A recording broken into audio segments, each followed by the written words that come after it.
I was on deck, I was talking to God and just saying, hey man, if you have anything for me right here, this is the time. This journey for the Nationals, it's not over, but it's been incredible. I think all of us looked at each other like, we're going to do this or what? Let's go. This is crazy what we're doing right now. That was the first moment when I realized, like, oh my God, we could win the World Series. Like, we have the lead in Game 7.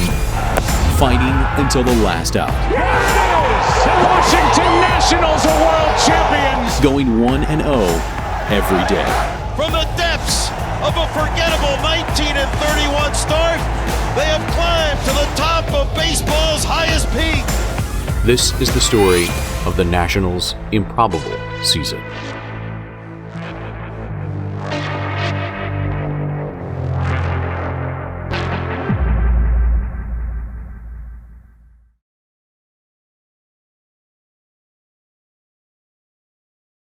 I'm proud to be associated with the Washington Nationals and the fact that we are one of two teams playing for a world championship. For the first time in franchise history, the Washington Nationals were headed to the World Series. But standing in the opposite corner were the Houston Astros. And to most, this put the Nationals at heavy underdogs. I felt the Nationals were being very much disrespected as far as their chances to win that series, considering how well that they were playing at the time. They were riding into the World Series with so much confidence. You see how they went into the postseason, the Dodgers series, the way that you felt like they slayed a dragon. They cruised through St. Louis. Vegas may have thought we were the underdogs, but we thought we were going to win the series, that we thought it all along. You kind of get a sense that, you know, it's borderline a David versus Goliath type of game, but we didn't really look at it that way. This was exactly what this Nationals team needed, a little bit extra of a chip on their shoulder and motivation. The Nationals were the team to beat. Just getting on the plane in D.C. at Dulles to come down, I remember my son turning to me and says, "Dad, this is so cool. We're going to the World Series." The Nationals have been installed as the biggest underdogs in the World Series in the last 12 years. It's definitely an uphill climb for sure. This Astros team is pretty damn good. I thought the Astros were the perfect team for this Nationals team to play. They had toppled giants. They toppled Josh Hader at home in the wild card game. They toppled the 105-win Dodgers. I felt like the team that won the most games in baseball over the course of the 2019 season was, in a way, the perfect team for the Nationals to face. Nobody was going to give them any credit going into the series. Nobody was expect them to win. You gotta believe. Our attitude was terrific. It was upbeat, positive. You know, we were going to go in there and try and win the first game again and get home field advantage.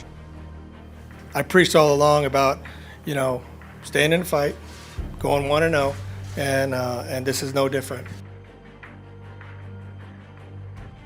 Walking to the ballpark, stepping in the ballpark, it was maybe one of my best days in baseball, thinking, wow, the team that I work for, the team that I'm fully invested in, is about to play Game 1 of the World Series.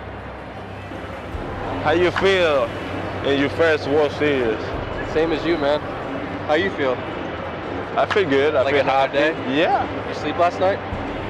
A little bit. You're nervous, huh? How does it feel to be playing in the World Series? This is why you play the game right here. This is when baseball is at its best, and we have some of the best pitching baseball has to offer going at it head-to-head here tonight. Yeah, you got Scherzer. Max winds and fires. Swing and a miss. No chance. Against Cole. Late swing and a miss. That was so nasty. Wow. Garrett Cole, at that point, he hadn't lost many games. I don't think he'd lost a game since May. Cole's had a terrific year, so obviously it's going to be one heck of a challenge.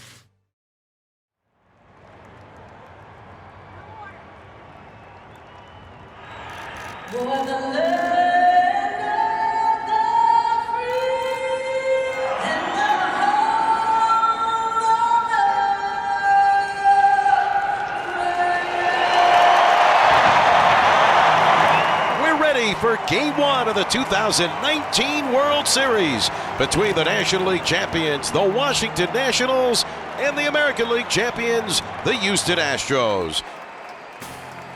Game 1 of the World Series, the Astros scored twice in the bottom of the first inning against Max Scherzer, had a 2-0 lead and had some momentum and had the crowd going.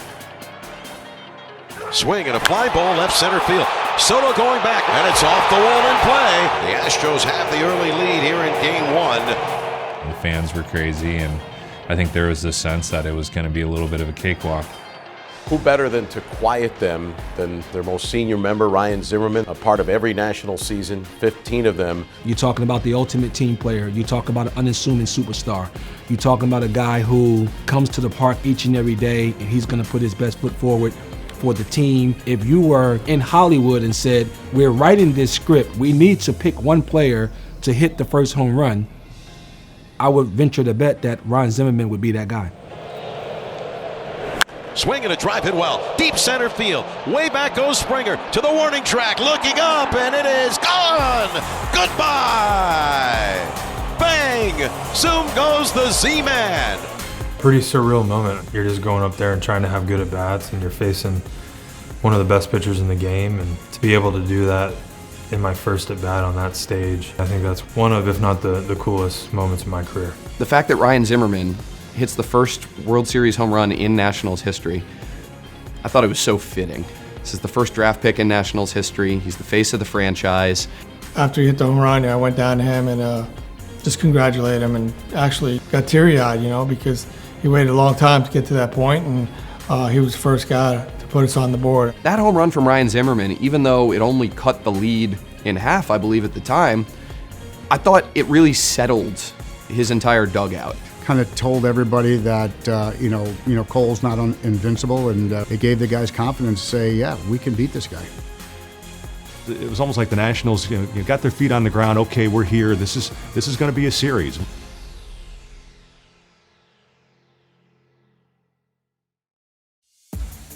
After Zim's home run, Scherzer was able to keep the deficit at 1 as the game headed to the middle innings. So we go to the 4th inning. It'll be Juan Soto facing Garrett Cole. We've seen Juan Soto since he set foot in the major leagues, and how terrific a player he is. Soto, long ball to left. See you later. Welcome to the major leagues, 19-year-old Juan Soto. We all know what Juan is capable of. Nothing really surprises us about Juan anymore. He has no fear. I mean, he loves the big moments. Nothing that Juan Soto does in a big league uniform surprises me. He puts together great at-bats against the best pitchers in the league. And he was all in on 2-0, and he's all out of here. See you later. He had a good report going into this thing. He had a good approach against Cole. He knew that Garrett Cole throws fastballs. He knows that he doesn't throw a lot of them to the inner part of the plate. So he hunted a pitch, he got it, and he didn't miss. Juan Soto goes opposite field for a tape measure home run. It was a bomb. Just an absolute bomb. When I hit it, I say I got him, but in BP, I never hit it to the track. And even close, I never thought it was going to be that far. It's long gone up onto the railroad tracks. Wow. It's pretty special to see how far that ball went, number one, and then see a young kid at his age do what he did to one of the best pitchers in our game. Welcome to the World Series, Juan Soto. Juan has been so unflappable over his entire career, but I think for him, that was a welcome to the World Series moment. To people that hadn't seen this Nationals team or hadn't seen Juan Soto yet, they learned a lot about Juan Soto with that one swing. I said in the call, basically, for those around America who are seeing Juan Soto for the first time, hello. That home run kind of symbolized Juan Soto in a nutshell. People that didn't hear of Juan Soto or know of Juan Soto goes, oh, okay, that's what everyone's talking about.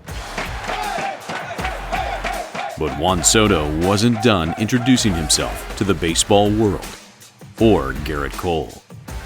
In just the next inning, after an Adam Eaton go-ahead single, Soto stepped to the plate and delivered again. That's well hit into left field. Soto delivers again.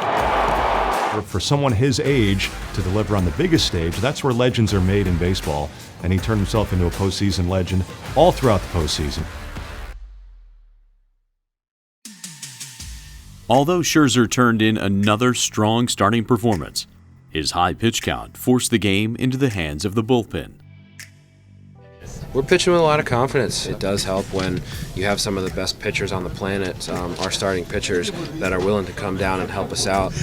You just try to be available. It's a postseason. You want the ball, and that's just how I took it.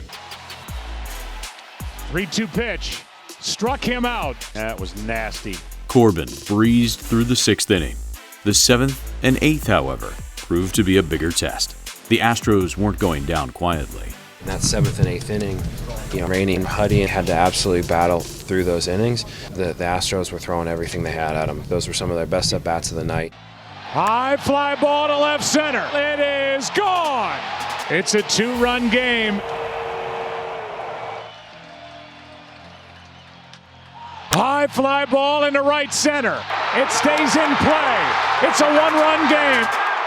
Those guys grinded it out and found a way to piece it together. So I thought they deserved the save as much as I do. It's not always pretty. Sometimes you got to bend but not break. It is the bottom of the 9th inning. The Nationals are leading 5-4. 2 little sets. He kicks, he delivers, and a swing and a fly ball left center field. Robles to his right. He's calling for it, and he makes the catch. And a Curly W's in the books. The Nationals take game 1.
There's been so much transition in baseball to youth, and it's a young man's game, and we're going to let guys that are 20, 21 years old, try to establish themselves at the highest level. But when you look at the Nats, they were the oldest team in baseball. During the postseason, all we kept hearing with the Nationals were the oldest team, the highest average age. And Parra, his first hit as a National is a grand slam. Throughout the season, the Nats proved age was not only an advantage, but a game changer.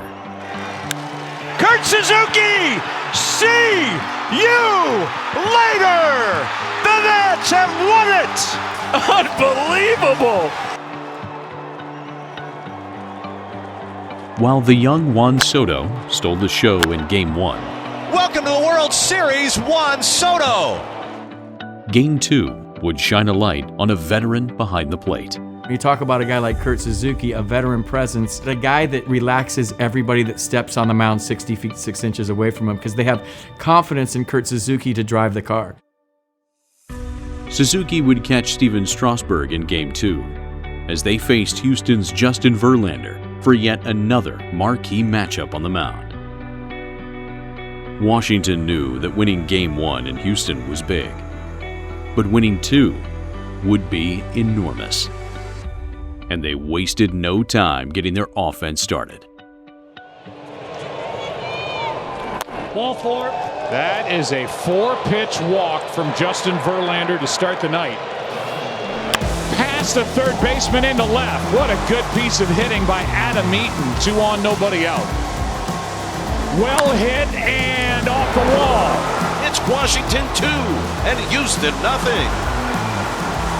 As the underdog, you want to create some doubt in the other team by taking advantage of opportunities.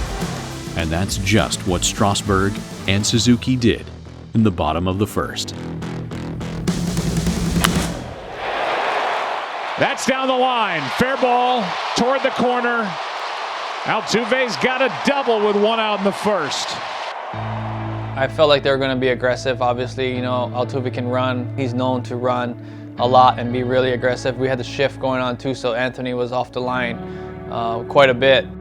We need to remember what Kurt Suzuki went through going into the World Series and into the postseason run, dealing with that injury, and he was clearly not 100%. Something's not right with Suzuki. Davey Martinez and Paul Lessard are coming out. He's made jokes about how, you know, he didn't throw anybody out prior to his injury, and then he has the injury. Stealing third. Throw down. In time. When he stole and we threw him out, it was like, yes. And that was brilliantly done. Perfect throw. For him to gun down Jose Altuve in that moment was enormous. It was enormous for the team. It was enormous for him. It was a good feeling to get him out, especially in the World Series. Throwing out Altuve at third base kind of changed the whole dynamic of the early part of that game. You know, huge out. You could have been on third base, less than 2 outs. I mean, that's a pretty big spot right there. So it definitely stopped some of their momentum and kept them out of that big inning for sure. That is a tough out at third. The Astros still put runs on the board, but thanks to Suzuki's big defensive play, they only managed to even the score. The Astros tie the game, and boy, the runner thrown out at third proves large, and the Astros could have a lead.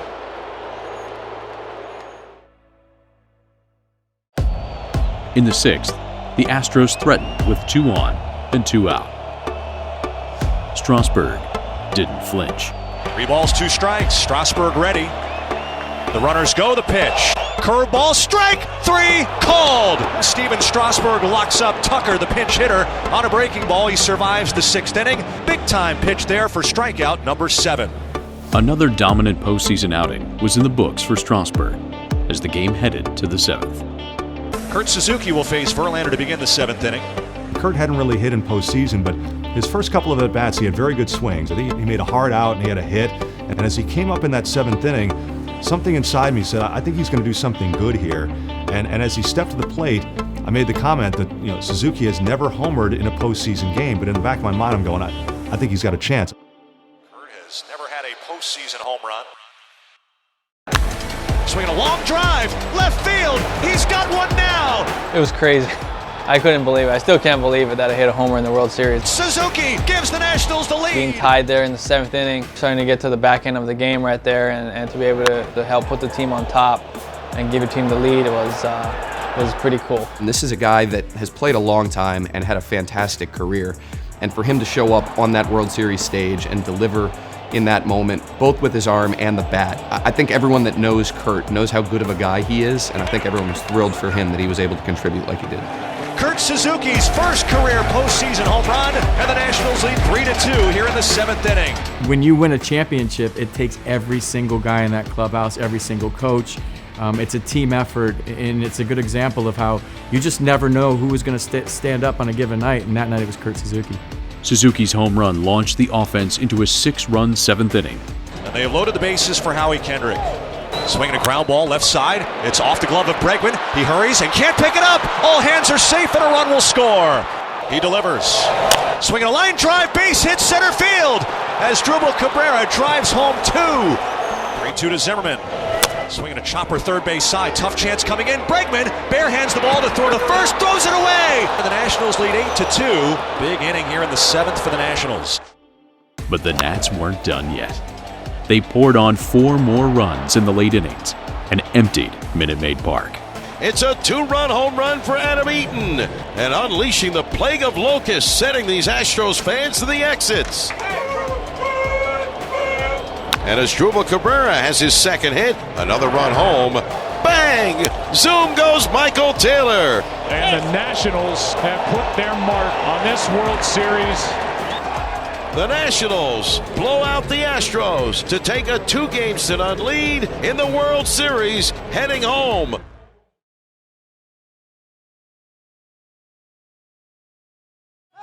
One more out, 2 more games. It's happening. It's okay to believe. It's something special going on in our nation's capital. One more out. As the sign from Suzuki and come set. Another 2-2 pitch, swing and a slow bouncer. Third base side, Rendon charges in as an off-balance throw to Zimmerman in time for the out. And a Game 2 World Series Curly W is in the books. 2 more games. That's all we need. 2 more games. Let's go. Awesome. This is just totally awesome right now.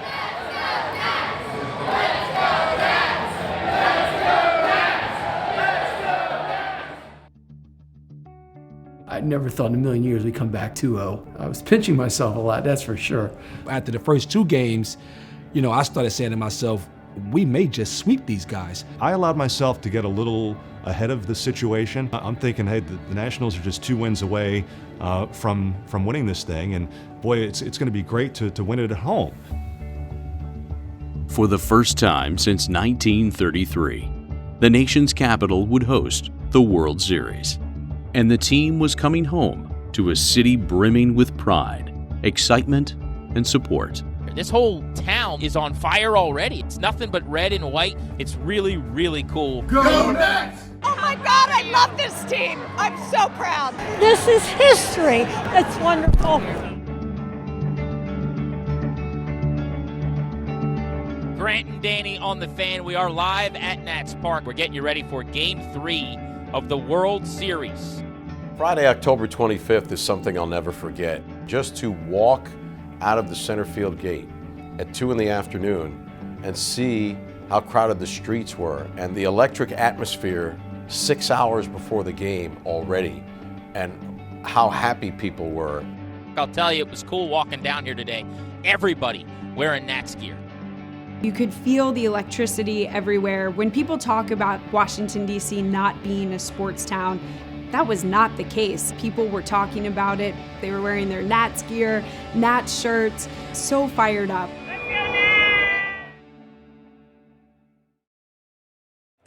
First World Series game in 86 years. And I expect this place to be insane tonight. I was really excited to see what Nationals Park was going to be like.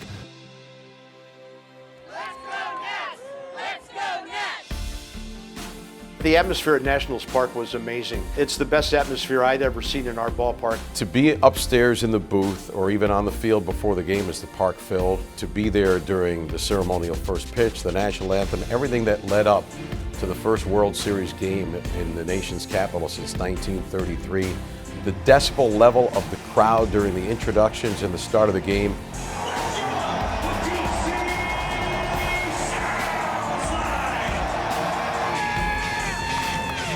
Nationals fans brought it. They were louder than any place that we traveled throughout the postseason.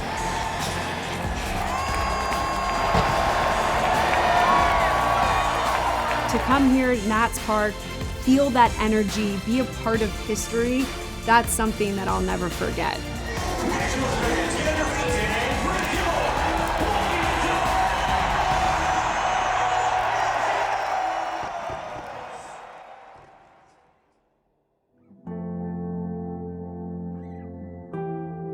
The Houston Astros, they're great.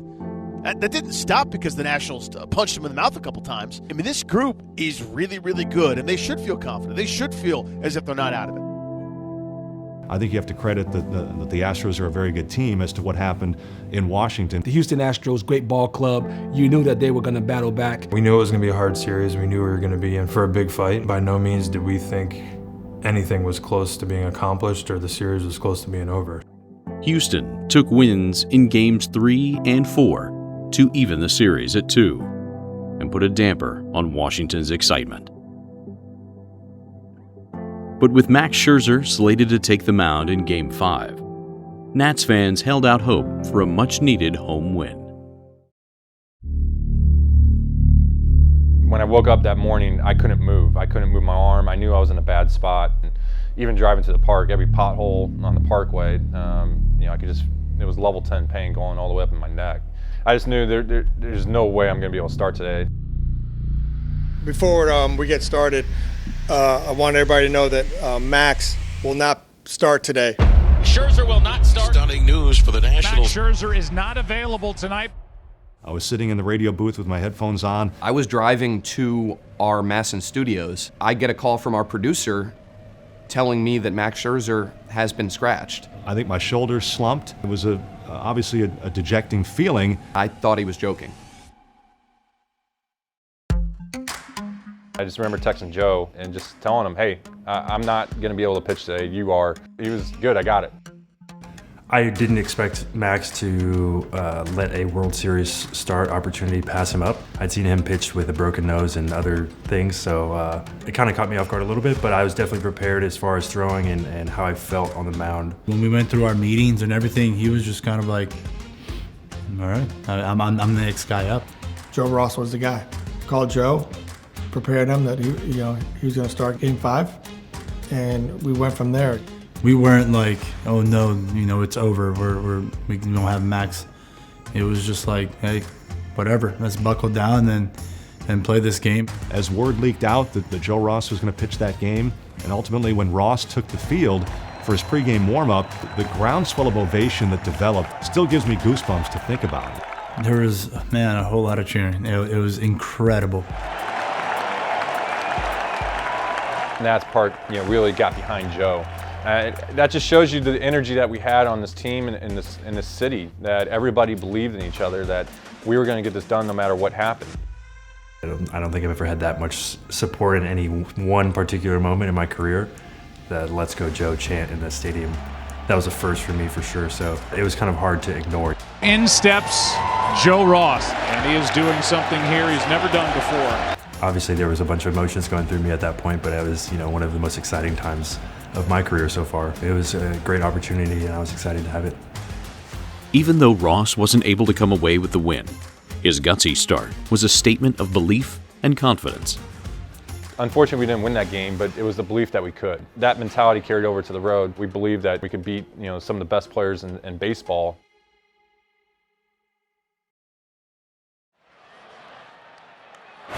Bregman to his left, he gobbles it up, slings it over to first in time, and that is the ball game. The Houston Astros are one win away from a championship. After dropping the third World Series game at home and questions swirling about Scherzer's health, everyone was uncertain about the Nats' hopes, except for the Nats. You think he's done. You think he's done for the entire World Series. If this guy's missing a World Series Game 5 start, there's no chance he pitches Game 6 or Game 7. Right? But he's Max Scherzer. That's where I got to give a lot of credit to my wife. She had the belief that we were going to win this thing, and that just because we had this injury in Game 5 wasn't going to deter us from winning this World Series. And she knew that, this wasn't it. No, just because I couldn't pitch Game 5, that doesn't mean anything. That, hey, look, we got Strauss going Game 6. We're going to win Game 6, but there's going to be a Game 7. If there's Game 7, you're going to pitch. We all kind of realized, you know what? I think this is meant to be. We're going to have Strauss for 6. Max for 7. I mean, I'll take those odds any day. I think the script was supposed to go that way. The stage was set for Strasburg to do what he did in Game 6 and for Max Scherzer to do what he did in Game 7.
the Nats lose the series at this point, but I would find it hard to believe that they lose 4 straight. I'd like to see them win the whole thing. Oh, so I guess want to see a Game 7 time. When Houston came back and won all 3 games, there was a sense of, wow, we let this slip away. This is Game 6, the first time the Nationals have ever played a Game 6 in their history. It was obviously a dejecting feeling from a fan perspective. It's a setback, it's adversity, but this team has dealt with adversity all year. Somehow, some way, they're going to have to find a way to overcome this. Yeah, I think the mood was nobody thought we'd even have this opportunity. If you look back to June, so there's no reason to pout about it. All we have to do is go win 2 games in a row and we can win the World Series. I mean, we're at the end here. It either ends tonight or it ends tomorrow night. Even after Game 4, when it was 2-2, if you would have told me all you have to do is win a 3-game series and win the World Series, I would have taken it, 100 times out of 100. Confidence was still high. We knew we were playing a really good team. The chances of us, sweeping or really just manhandling them throughout that entire series, we knew at some point the momentum was going to switch back. So then it was just our job to kind of stay focused, stay confident, and go back into Houston and do what we did. As Game 6 got underway, Washington would strike first, but not without a little controversy. Left side, tough play, bare hand throw. Got him! What a play by Bregman to start the night, but that was close. Though it caused a brief delay, Turner was granted the base. This time, it looks like that will be reversed, and it is. Base hit. Right side base hit. Swinging a ground ball through the open right side and into right center field, a base hit. Here comes Turner. Good start for the Nationals in game number 6. after getting on the board early, it was Houston's turn to respond. Standing in their way was number 37. This guy right now is as good as it gets. Their best chance is with Strasburg on the mound. In the 2019 postseason, Steven Strasburg proved his greatness again and again. He pitched an elimination game on the road in LA. They won that game. Basically win every game he pitches in the postseason. But on that Tuesday night, something wasn't quite right. That is ripped into the corner. Off the board. Springer with a loud start to game 6. They were spitting on changeups that they usually don't. They weren't swinging through pitches, so he figured something was wrong. Pitch swung on, lifted in the air to left field. Back is Soto. He is at the wall. He makes the catch. Runner tags. Here comes his throw to the plate. Will not be in time. Houston had Strasburg figured out.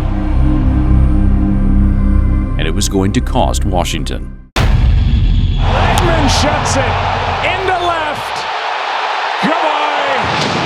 Astros on top. 2-1. And he carried his bat all the way down to first. I noticed it. Everybody who's ever played the game of baseball noticed it.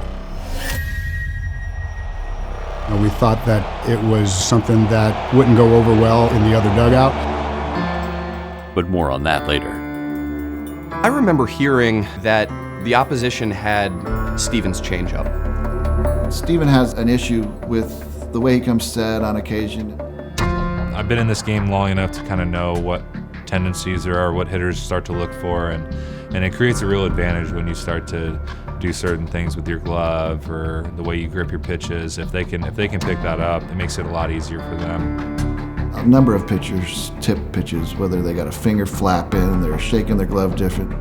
Because Steven gets so focused out there, you don't think about not doing something that tips pitches. So we had a conversation after the second inning about we're going to have to do something a little bit more drastic. That might be a little uncomfortable, but this is game 6. I mean, if we lose, we're done.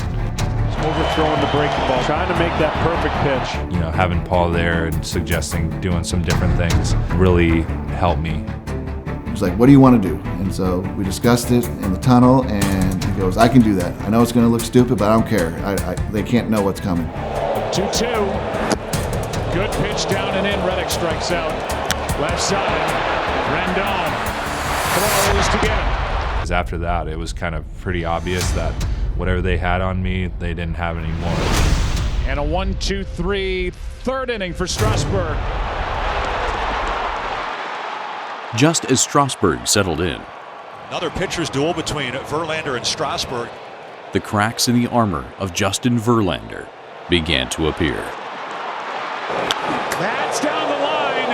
It is gone way out of here to tie this game at 2. Adam Eaton with his second home run of this World Series. I think all of us looked at each other like, we're gonna do this or what? Let's go. Like, this is crazy what we're doing right now. A game-tying solo home run for Adam Eaton. His second home run of the postseason. They both come here in the World Series. If it wasn't clear already, the Nationals proved they had too much drive to go down easy. Before we turned it around, we decided to start doing that celebration. Well, moonwalk into the car. Two guys you don't want to be your Uber driver. How do they decide who's driving? I don't know. Every time we hit home run since then, we did that celebration. And he high-fived me twice, and I feel like I had to ice my hands both times afterwards because he's got big man hands. As the momentum began to shift back to Washington's side, Soto swings and hits one high and deep to right. And way out of here. Juan Soto not only capitalized, he provided Houston with a little friendly payback. And now Soto carries his bat down to the first base coach, Tim Bogart. When he hit the ball, I was following the trajectory of the ball because I was hoping it was going to hit the scoreboard. It was hit so well. When I turned around, he's running to me holding the bat, and then I didn't know exactly what he was going to do. If you could see by my reaction over at first base, I was just like, is he going to hand it to me? Is he going to drop it at my feet? Is he going to carry it around first base? As frustrated as I was or upset with Bregman's reaction, I thought that was the perfect answer to it. I was shocked when I saw Alex Bregman carry his bat to first base. I was like, Was a little bit much for me. this is really taking the let the kids play to a new level. And then when Juan Soto did it, it was awesome. When Juan Soto did it, I liked it quite a bit more. I think the Nationals took note of Bregman, don't you? I think so. Just gave me chills because this is my favorite moment of the World Series. I felt like Bregman showing us up and carrying the bat to first base reignited this championship team. I think it jump-started us and got us a little bit more in tune. If we weren't all fired up for that, we certainly were fired up after that. Zoom goes the magic wand. Juan Soto gives the Nationals the lead. I saw Bregman doing it. I was like, oh, that was nasty. I like it. And whatever you think about it, whether you think it's good, whether you think it's bad, whether you don't care, it's fun. I think you saw two of the best players in the world competing. That's why people watch baseball. If you're Juan Soto, do not think for 1 minute that that was something he did spontaneously. It was, I'm gonna go deep. And when I go deep, I'm gonna carry my bat to first base. You know, when you do things that embarrass the other team, it usually comes back to bite you. And in a little payback for Bregman. And it certainly did on this occasion. A mammoth home run. You just want to feel the swag. As if not enough headlines weren't already written, the top of the 7th would provide plenty to talk about. First pitch to Turner. And a full swing and a dribbler up the third base side. This is going to be a tough chance. Peacock hurries his throw, and the ball gets away. The ball through Gurriel down the right field line. Gomes is going to head for third and Turner to second as Gurriel's glove got knocked off, and they're going to call Turner out for being out of the baseline. Sam Holbrook has called the batter out. I mean, I understand the letter of the law, and by the letter of the law, Turner was in violation, but it looked like he may have been through the bag, so we tried to present both sides of the argument on the air. He's saying he's on the outside. Davey is livid. We're going to get an argument now as Dave Martinez is furious. I mean, he's at the bag. The entire base is in fair territory. That is a tough call. Gary Cederstrom is coming out and signals out. And they're going to stick with the call. And potentially a series-changing call. Keeping with the theme of the entire season, the Nationals went back to work. This moment would be put to bed for now. And the way the Nationals responded to adversity just summed up the 2019 Nationals in a nutshell. Harris is 1-0. Swinging a high fly ball left field, sending Brantley back onto the warning track, at the wall, looking up, and it is gone! Anthony Rendon puts it into the Crawford boxes, and the Nationals lead the ball game 5-2 here in the 7th inning. Washington's response silenced Houston in an instant. But the fire that arose from Trey Turner's at-bat was still smoldering. This is between innings. Boy, Davies as hot as I've ever seen him. Chip Hale had to hold his manager back. After the call at first base didn't go our way, asked the umpires to go to replay booth just to get clarification on the rules. They did that. Anthony hits a home run and sort of puts it out of our mind, to be honest with you. I was all done. I was good. Gary Cederstrom in between innings called me out. The umpires came over to talk to Davey, and once I saw Davey leave the dugout, I knew it was not going to end well. Dave Martinez went out, and then this escalated. Davey said, you know what, your call just cost us a run. As everybody knows, one thing led to another, and I was no longer in the dugout for Game 6. Davey doesn't get ejected much, so when he does, something's really made him mad. I think 99.9% of managers don't get thrown out. They stay in the game, they know how important it is, but I love the passion, I love the fire. Didn't necessarily want him to get thrown out, but I think it speaks volumes that he's willing to go to the very end, even in a big situation, Game 6 of a World Series. I thought we had a legitimate argument, I really did, based on what I saw. With that being said, I'm going to go out and protect our players. You love to see it. I mean, the players, that's what's going to get them fired up. They want to see him go to bat for them. I'm tired of saying it, but I'll keep reiterating. These guys don't quit and they play hard, He's a manager that the players love to play for, and we have his back. We know he has our back. He wants us to have fun. You can have fun and work hard at the same time. The boys are still in there jacked up, and I had to remind them we got a day game tomorrow. Go home. Hey, go home. We got a game tomorrow. When he did what he did, I think it only just fired up the boys. After the skipper's early departure, bench coach Chip Hale was now at the helm. With 9 outs remaining, the only question left was how far could Steven Strasburg go?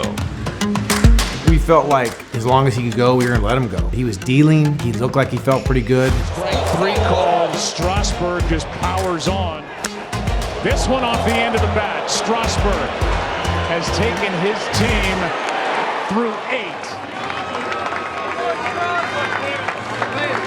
Chip had his plan, and he knew exactly how he wanted to handle that 9th inning. There was a conversation between the top of the 9th and the bottom of the 9th where he said he could probably give us the first hitter, the right-handed hitter, and then when the lefties came up, we'd have Doolittle ready. Now the pitch. Fastball hit on the ground off the glove of Strasburg. Cabrera charges in. Bare hands, throws to first. He's out. He's out. The goal is, for me, has never been to say I want to go the distance. Chip Hale is coming out. He's taking the ball. When he went out for the 9th inning, I thought he was getting the entire inning. That looks like that might be the end for Strasburg. What a night for big number 37. Kind of look at big picture results, so I just really try and break down the game into one pitch at a time and one hitter at a time, knowing that I was going to go as hard as I can, as long as I can. When they needed him the most, he's never been better. Going through the pitch tipping early in the ball game, his team in an absolute must-win situation. For him to pitch into the 9th inning and then get the ovation in a visiting ballpark, like he did coming off the mound with all the Nationals fans there at Minute Maid Park standing and cheering. So well deserved, and what a moment for him. As Strasburg's historic season came to a close, Gomes flashes the signs. Doolittle coming set. the Nationals were poised to take back the momentum and finish the fight. Swinging a high fly ball to the infield. Cabrera is there, and the Nationals have forced Game 7. He makes the catch.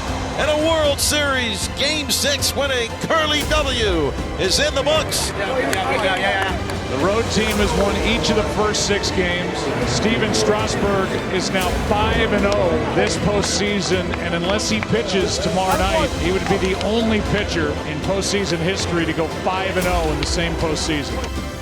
This journey for the Nationals, it's not over, but it's been incredible. Their manager believed in them. They believe in themselves. They got a chance to do something pretty special. Game 7s, you never know.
We're joined by Dave Jageler, Washington Nationals play-by-play voice. You're going to hear him and Charlie Slows call World Series Game 7 tonight on 106.7 The Fan. How shocked were you that Max was loosening up? I was totally perplexed by the whole thing. Floored. I was floored by it. Really felt like it's subsided, and even when I was warming up tonight, I felt really good. So I'm good to go. Game 7 tomorrow. Max Scherzer on the mound. How do you like your chances? I mean, anytime we got Max on the mound for us, I think we like our chances. A man's been grinding for a long time, and he knows what he's doing out there. He's a fierce competitor. Hopefully he wakes up feeling good, and then I'm sure the surge of adrenaline will hopefully mask any discomfort that he may be feeling when he warms up.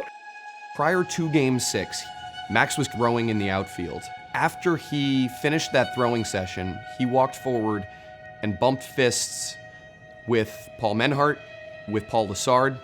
Davey, if there's a Game 7 tomorrow, will Max Scherzer be your starter? As of right now, yes. I think he talked to some of you guys already. He gave you a thumbs up, didn't he? He said I'm good. He's good.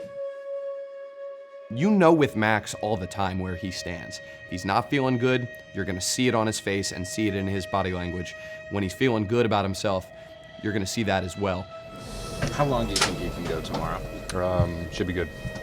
You could tell that Max knew he was going to be okay. Whether it was that night, whether it was Game 7, Max was convinced that he was going to be able to contribute in some form or fashion. Normal start? Well, I mean, it's Game 7. Let's go. My mind was, we're going to find a way to get this done. We had done this the whole postseason. We've been in these elimination games before. We had always found a way to respond. Regular season started March the 28th for the Nationals. It'll end tonight on October the 30th. Kind of like get you a little bit, you know, and this is what you work for all year long. One of these two teams will go home world champions. Tú sabes, fue un juego loco, el juego número 7. Me imagino que todo el mundo estaba viendo ese turno, o sea, todos estaban enfocados, había mucho silencio. You mentioned that the road team winning the first 6 games of a series has never happened. Well, how about making it 7? That would be obviously a first in any of the professional sports with a best-of-7 series. They say the stars at night are big and bright, deep in the heart of Texas.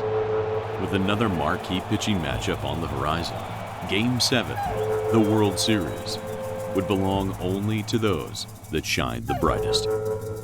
I had said all along through this playoff push, you know, if we're going to win the World Series, your stars have to be stars, and our stars certainly rose to the occasion. No matter what shape he was in, he received a cortisone shot and slept with a neck brace. Knowing that Max Scherzer would be on the mound was a reassuring sight. This morning he woke up, texted manager Dave Martinez, "I'm good." But knowing that the Washington Bats would have to get through Zach Greinke was equally distressing. You know, Greinke was matching me pitch for pitch.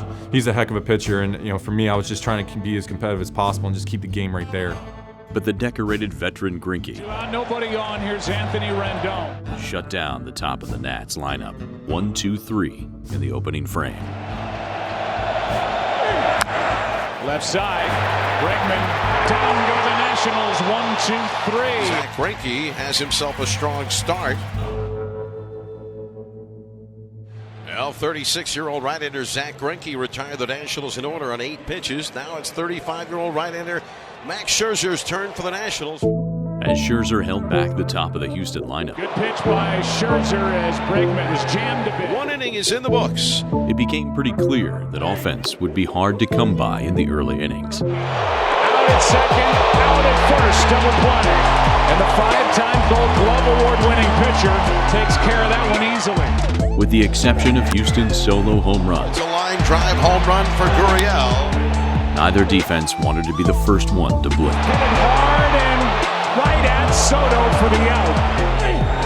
Back to Greinke. He's been a vacuum out there long. 3-2 pitch. What a start in Game 7. Game 7 wouldn't stay quiet for long. Runners first and second. In the 5th, Houston broke through to double their lead. 2-2. That is fair. 1 run will score. Over the third is Alvarez safe. And it's 2-0 Houston.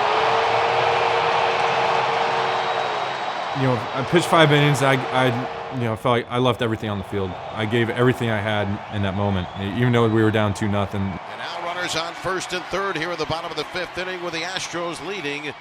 There was traffic every inning. Here comes a 2-2. A swing and a miss. The strikeout ends the inning.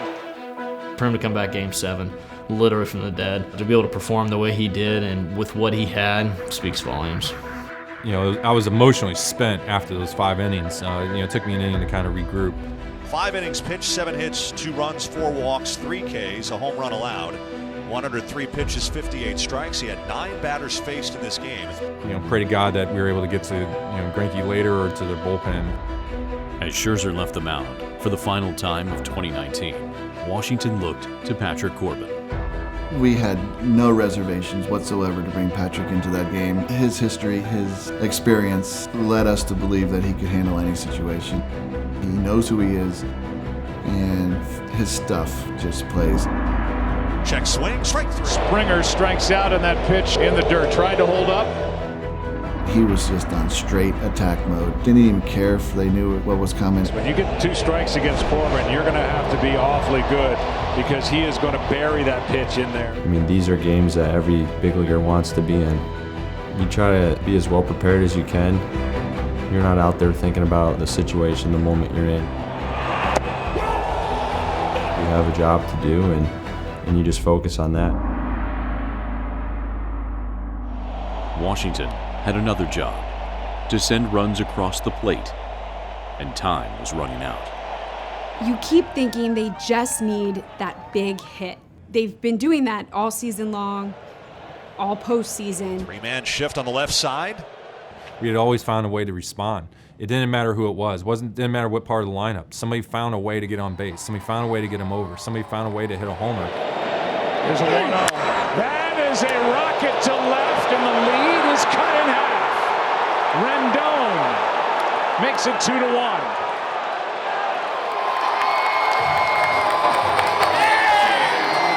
When you see that, Rendon hits the solo shot, and then Soto gets a walk. Second walk, and here comes A.J. Hinch. You just feel like this momentum is, here it is happening again. A.J. Hinch is coming out of the dugout. But the key to the whole inning was getting Greinke out of the game, and Rendon's home run was very key. And once they got Greinke out of the game, I felt like the Nationals had a chance against their bullpen. And with Howie Kendrick coming to the plate, he's got Will Harris ready in the bullpen. When Hinch, the Astros manager, came out and pulled Greinke, I said, "This is ours." There was just no doubt in my mind that we're going to put this away. The magic was there. Every bad call or whatever was overcome like the night before. No matter what obstacle was out there, we were going to overcome it. It was our year. Nationals fans, you stayed in the fight with us all season. Thank you for an historic year. From all of us at the Washington Nationals, we appreciate your continued support. Anthony Rendon with a home run here in the top of the 7th, and then Juan Soto a walk. They trail Game 7 2-1, but now Soto is aboard at first with the tying run. You work your whole career and you work your whole life for just that one moment. I was on deck, I was talking to God and just saying, hey man, if you have anything for me right here, this is the time. No balls and a strike. Outside target, Chirinos the pitch. That's down the right field line into the corner. When he made contact with it, I didn't know where the ball was. I thought it was a foul ball. Immediately my focus goes to right field and I see George sprinting and it's like, oh man, he got that. Into the corner. This ball is gone for a home run. When he hit it, I thought it had a chance right away. I just hoping it would stay fair. I saw him hit it. All I was worried about if it was going to be fair or foul. I kept telling myself, stay fair, stay fair, stay fair. Springer back, looking up. I knew it was going to fall. I knew they were not going to be able to catch it. So I'm like, okay, here we go. We're going to have some action. The ping of the foul ball sounded like a gunshot to me, and it was so sweet. Here's the foul ball, and the Nationals lead. Howie Kendrick has done it again. Do you believe it, Howie Kendrick? It's that same feeling that I had against the Dodgers with that grand slam. So much emotion. That's definitely one of the happiest moments of my life as well. Those 2 home runs, pretty much made my career. They just keep coming back. As soon as the ball hit, it was unbelievable. I was so excited. Nationals 3 and the Astros 2. They are jumping up and down in the Nationals dugout, waiting to Looking back at it, when you get to actually watch it on TV, you see the pitch that he hit it on.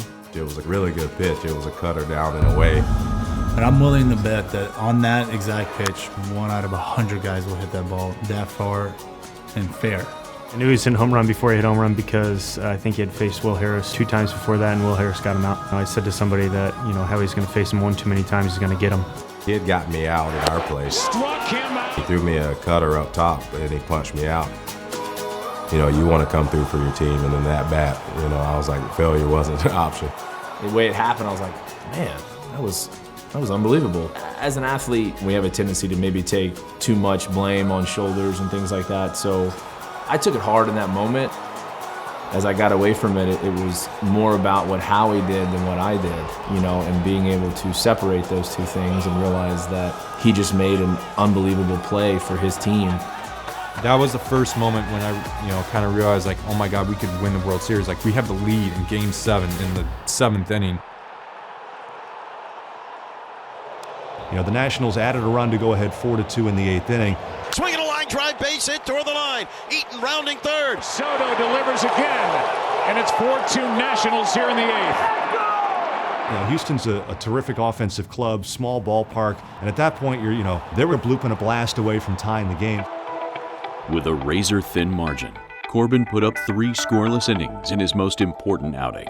Patrick Corbin just picked us up so big in that game. Here's the pitch, swing and a miss. He struck him out. Following Max Scherzer tonight, he has tossed 3 scoreless innings out of the bullpen. Yeah, coming out of the bullpen was a little different, but it's the postseason. You want to pitch in these games, and these are the last games of the season that mean the most, and this is what you play for.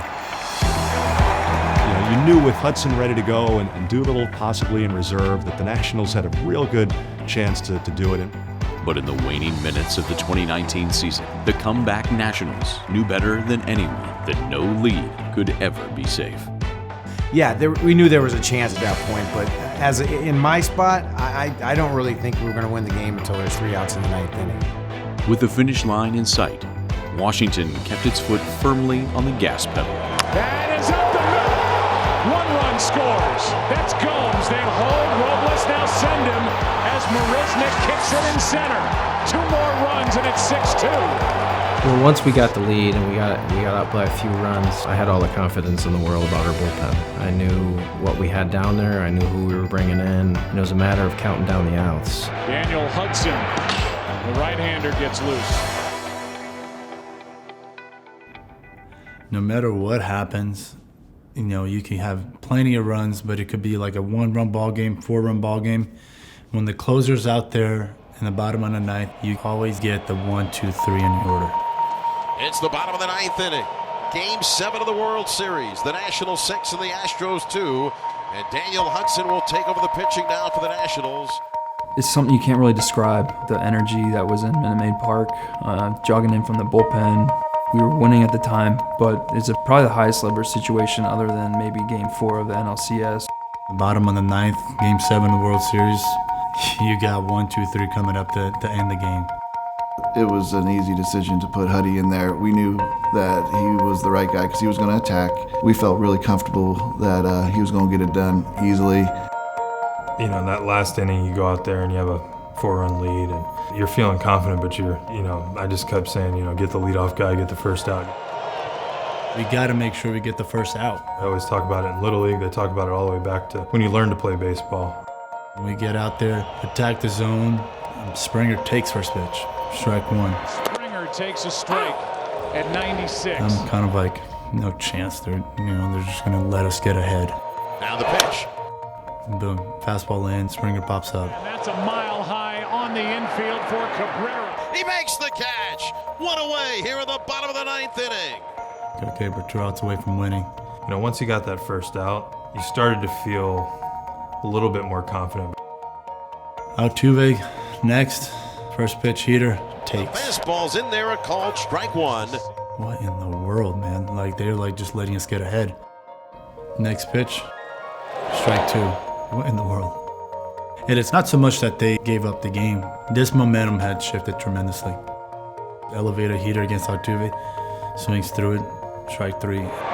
A strikeout for the second out, and the Nationals are 1 out away. And now it's like, I'm a little kid throwing the ball around the bases, and I kind of like sit up, and Wolfie, kind of comes up, and he's like, take a breath, man. I mean, I was like getting excited, like the fire starting to build up, and I just kind of turned to him, and I'm like, hey, you just sit back here and call strikes or balls. Don't worry about it. I got this. We're going to do this. We've come that far. We've grinded away this season. You didn't want to not grind out the last 3 outs. So for me, it was kind of just trying to do the same thing, trying to get those last 3 outs. But yeah, pretty incredible feeling. But then now you got, Michael Brantley coming up, kind of going back in that game 5 from Joe. We weren't coming in on a lot of their guys a lot, and Joe exposed a little bit of that game. So we ended up starting attacking Michael Brantley in a little bit more. Took until game 7 in that 9th inning for him to really start pulling the trigger.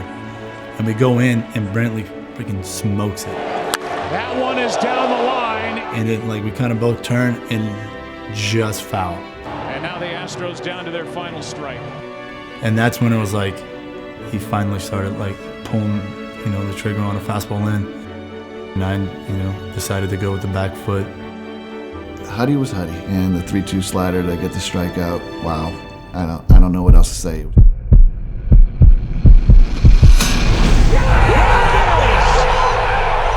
and a miss! Swing and a miss! Swing and a miss! Washington Nationals are world champions for the first time in franchise history.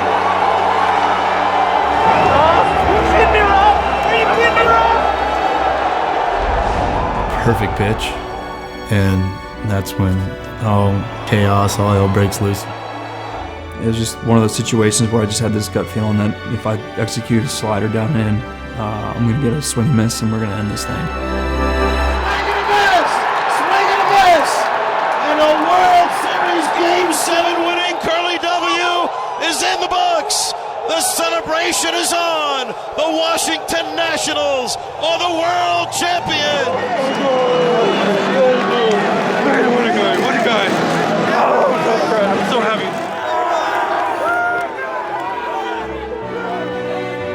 I'll never forget the moment. It's just happening so fast, you can't absorb it all. From the depths of a forgettable 19-31 start, they have climbed to the top of baseball's highest peak.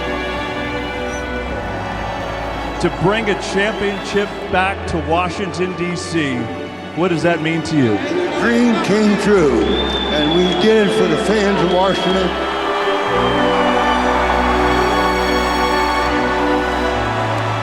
Mike, you're a baseball lifer through and through, from player to scout. You have done it all in this game. I'm just curious what your emotions are right now. Well, they're running the gamut right now. For our 94-year-old owner, for my 90-year-old dad, special assistant to the GM, to all the scouts and player development people out there, and to the players who make it all happen. We're the world champs tonight!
The stage has been set up along the third base side to face all of the Nationals fans who have moved down to the lower section. Hundreds of Nationals fans behind the visitors' dugout.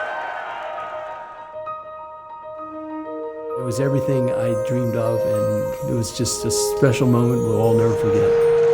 In the 5 elimination games Washington came back to win, the Nationals outscored their opponents 19-0 from the 7th inning on. On October 30th, they proved to the world why every fight is worth finishing. Obviously, winning a World Series is special, but the 2019 World Series is one that's going to be talked about for 40, 50, 100 years. The Nats are bringing the trophy back to D.C. Max, you're a 3-time Cy Young winner, and now you're a World Series champion. What does this mean to you? It just means I'm part of the greatest team in 2019. These guys, they battled, didn't matter. It was stay in the fight, that was our model, and we took it all the way and we won the whole thing. If the Nationals had won it at home, it would have been really great, but the fact that they won 2 games in Houston and then lost 3 in a row at home and then went back and won 2 games in Houston, for the road team to win all 7 games is unprecedented in any sport with a best-of-7 series. So this is a series that will be talked about forever. Steven Strasburg, the MVP of the World Series. Tell me what you're thinking and feeling. It's just surreal. To be able to do it with this group of guys is just something special. I worked my whole life to be a major league player and to want to be a champion and to have an opportunity to become a champion, and especially towards the end of my career, I couldn't ask for anything more. When the last out's made and you're the World Series champion, all you can do is think about how much time and effort everybody puts into it to be crowned the champion. It's one of the best feelings you can ever have in the world. When you've been in the game for a long time. Ryan, 14 years wearing this uniform. What is this? I mean, is this how you envision it? You've had so many people help you get to where you're at. I think, so many people were a part of us winning that World Series and a part of me personally winning that World Series. So you get a lot of text messages. The one that stuck out in my head the most was from my dad. Because, he's been my mentor.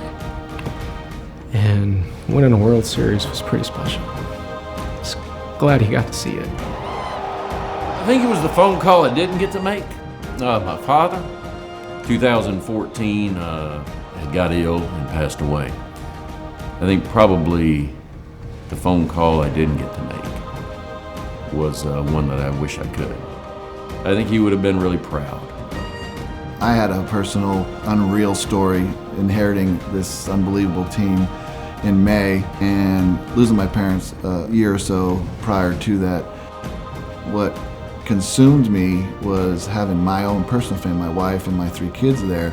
And when I hugged my wife after the game, that's when the tears came. And all I could say is my mom and dad, and I can guarantee you that they had a lot to do with this. If you had told everyone before the postseason started that you're going to have to beat Milwaukee, trailing by 2 runs against Josh Hader in the 8th inning, you're going to have to win Game 4 at home after trailing against the Dodgers, take Game 5 in Dodger Stadium, trailing Clayton Kershaw in the 8th inning, and then you're going to have to beat Justin Verlander twice, beat the Astros 4 times in Houston, and win Game 6 and 7 in Houston, trailing in both games, you'd say there's no chance. No team can pull that off. And the 2019 Nationals pulled it off.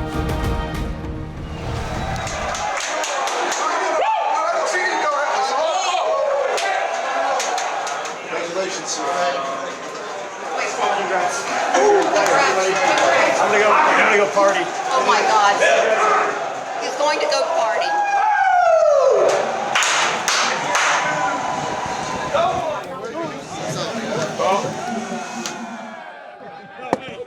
This right here, and you guys, cured my heart. All right? I'm good.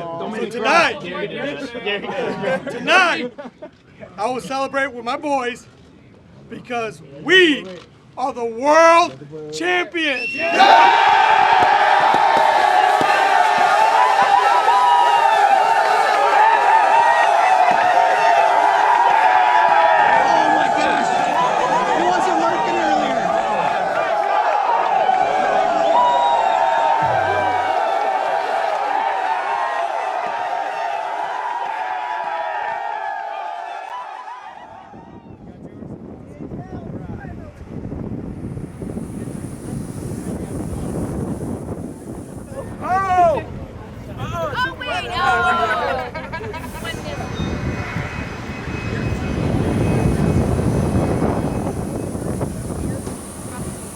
Tim Bogart and I sat one day in my office, and we were just talking about what transpired during the whole season.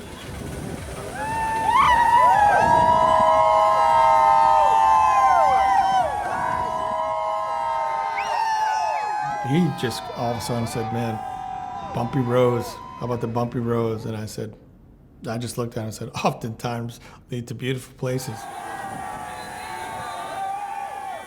We started laughing. He said, you know, you got to keep that one.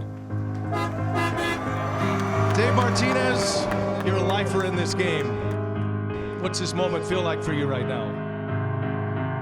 Honestly, when I got up to the stage and they handed me the mic, didn't know what I was going to say. I really didn't. I was like just in another world at that point, and just so happy, and it just came out. And for me, you know, it means never quit, never give up, you know, stay in the fight, and continue to battle every day because you don't know what's going to happen.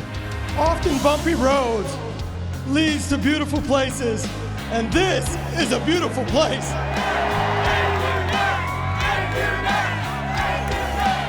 The 2019 Nationals' bumpy but ultimately beautiful road has led to Constitution Avenue. It was just a massive sea of red. People were hanging from buildings, from the Smithsonian, partying everywhere, and you could see this is a baseball town. Washington, D.C. is a baseball town. As far as the parade is more than I could ever imagine. You know, you see things on TV from other sports and championships, but it seemed like a never-ending wave of people. Going down Constitution on a bus and with no traffic and being able to do whatever you want to do is an unbelievable feeling. Just to see the players in their element, together as a team, and the fans celebrating around them. Seeing the players, Mike Rizzo, whoever it is, how they got to experience this with their family members, their parents, their spouses, their kids. There are tons of images that day which will stay in our minds forever.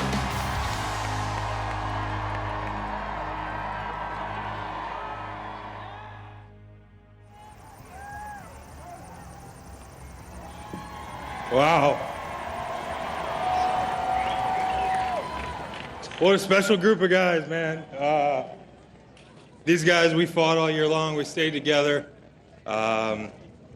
We had such a cast of characters. We came from a dark place in June. We really were 1-0. We played playoff games from June 1st on, and I think that really helped us. I believe since day one that this thing would turn around. That we had the group of guys that had the strength and the courage to make this thing turn around. There are some who say D.C. cannot be united. The Nationals have united D.C. We are here today because we love each other as Nationals fans. We're united in our love for this great game of baseball, and we are united as we celebrate our Washington Nationals World Series champions.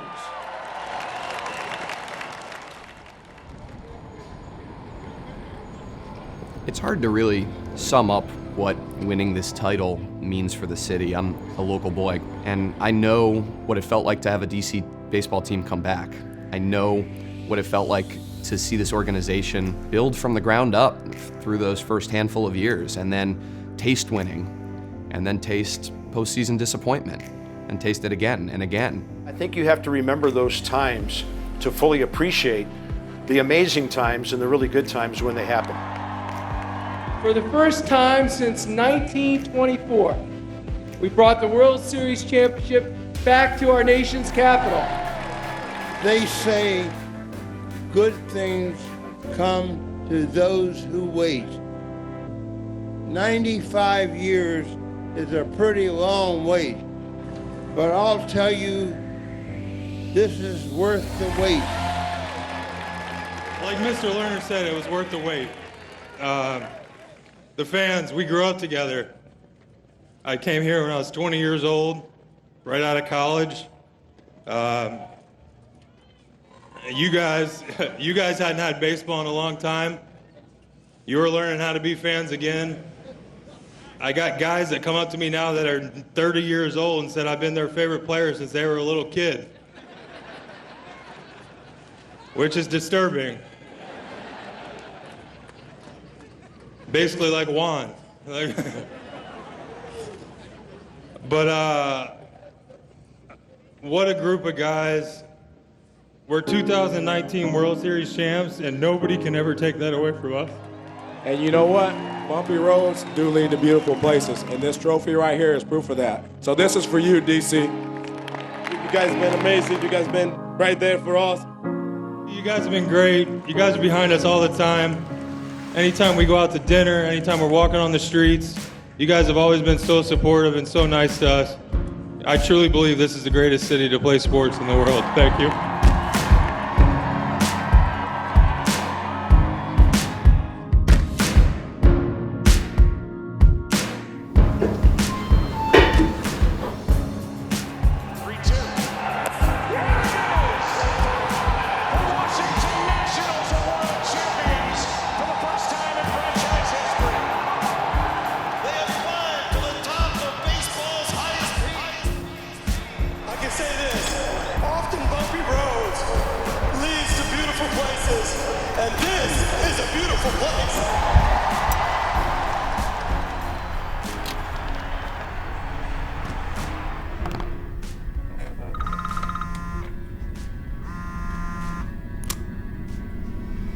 Hey, what's going on, Riz? What's next?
Oh, yeah. Hey!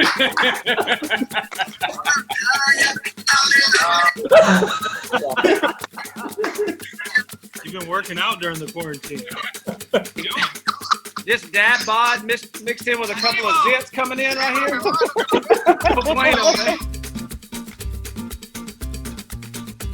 There's no chance Steven can fit in that car. Steven said something about giving it to me. I don't know what he meant with that. What'd you do with it? Do you have it? No, I don't have it. I built it, but who knows? Who knows when it'll show up? So you build one and then they bring it to you. Yeah. So. If you build it, they will come. Yes. Once it gets built, if I don't fit in it, I'll find a good home for it. What's the better odds of paying for the check, you or Spanky? What about Trey? We've already been over this. I'm in the bottom of the totem pole here. You guys are all older than me, and we got a $400 million 21-year-old. So come with some slack. I'm at the bottom of the totem pole. Let me work a little bit, Jeez, Louise. Doc, what you got? You showing us the video? 130. Ara wanted to watch the game. Yes. Hey, John, where's the baseball?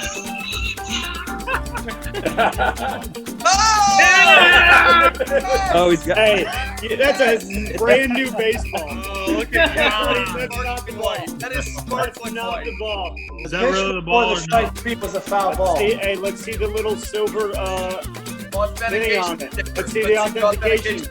Oh! Sorry about it. Hey, I still want you to cut that in half. Send me half, please. I had to shake off it twice to get to that slider.